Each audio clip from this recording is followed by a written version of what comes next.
I bought a few things, a few beauty products and a few makeup products, and I think you should know about them. So, I was in Belfast and I was looking desperately for a NARS counter in every single shop that they had there, and a girl told me in House of Fraser that the only place NARS, where I could find NARS in Belfast, was actually in Space NK, which I don't even know where that was, and she couldn't really tell me. So I gave up on NARS and said, fine, I'll leave NARS till I go to Belfast, or till I go to London. So instead, I got drawn in by the Laura Mercier counter. And I bought a few things. I was only supposed to buy an oil-free foundation, which I did buy, and then I bought a couple of other things as well. Expensive in Laura Mercier, but it's sterling, and so it works out better than buying it in Dublin. So I did buy the oil-free foundation. Here it is here, and I got it in gold and beige. Okay, first of all, I'm not sure the colour is right for me. The day I went in, the lighting in House Fraser, because it's quite dark in there and then it's all false lighting, I don't know what happened. She's actually showing me this a shade, I think it was called Sunny Beige, and I looked at it on her hand and she said, this is probably yours, and she was trying to just make me buy it, and it was way too light. I just asked her could she test it on my skin, and she tested it just here on my jaw, and the difference between the colour of my neck and my jaw, it was so pale, it was way too pale. So she said, oh, you're probably just the next shade up, which she had originally said looked orange on her hand. So I was thinking, okay. But she then tried the golden beige, which looked more similar, but probably not the same as the colour, as it probably wasn't as, dark as the rest of my skin. I think people are confused at beauty stands. They tend to look at the colour of my hair and assume I'm really pale, and the undertones of my skin, I've got a warm skin tone, and it's very easy for me to look really washed out if a product doesn't have any warmth in it. So I'm not sure about the shade, but I do love the foundation. So I really like the packaging, and I like that it comes with the pump as well. You don't have to buy the pump separately. Well, you shouldn't for that price anyway. So I'll just test a little bit on my hand here. Okay, so here's the colour here. There we go. Okay, now my hands are super pale. I just have spent the last 3 days exfoliating, taking off layers and layers and layers of skin, because I'm going away to the sun, and so there it is, kind of blended in. It's really nice. I hate the smell. It smells like Play-Doh, like plasticine. It's not great, but the texture of it is great. It is very clearly oil-free, and it clings to your skin.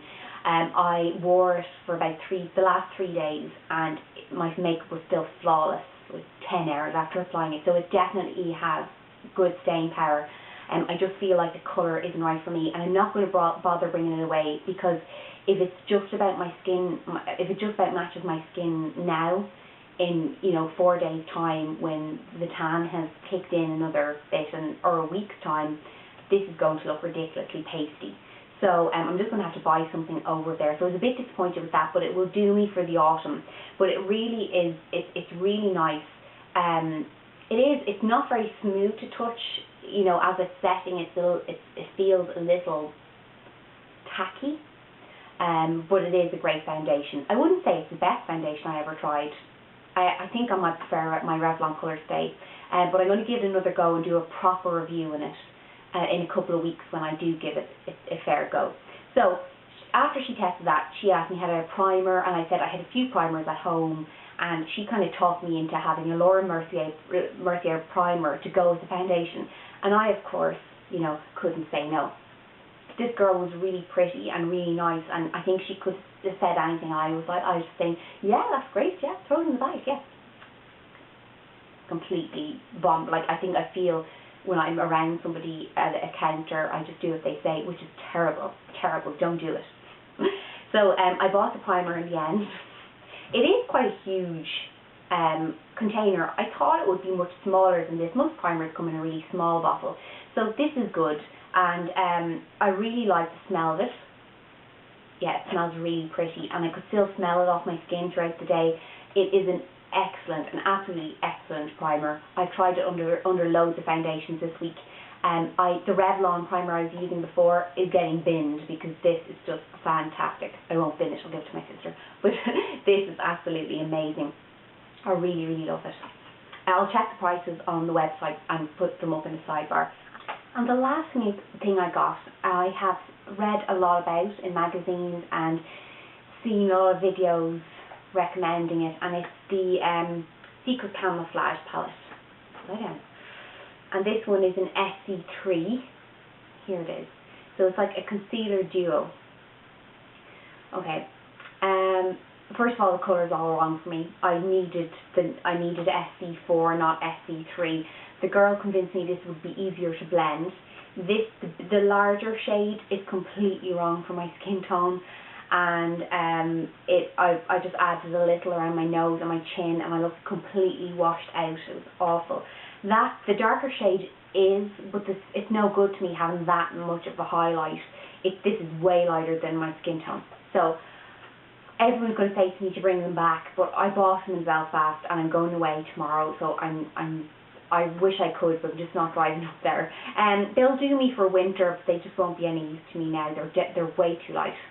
But I do really like the texture of this. I don't really like it for around the eye. It's way too heavy for that. But definitely for concealing around the chin and around the nose, it is a definite winner. Okay, the next thing I got was a Revlon nail polish. I love Revlon nail polishes. I love the Temptation colours. They're amazing. This one is Purple Petal. It's really pretty. I have it on my toes at the moment, and I'm going to get my nails done later, so I may apply it on after that as well. But it's gorgeous, and I've had my eye on it for a while. And the last thing, I can't remember whose video I saw this in. No, it's gone. Is the L'Oreal Super Liner Carbon Gloss, and this is really, really great. I'd actually recommend it for anyone who hasn't used liquid liner before. I'll just show you the applicator brush. The applicator brush is it's quite stiff, so it's easier to handle. It's very easy to do, like a cat eye flick. So this is really, really nice. Love it, love it, love it.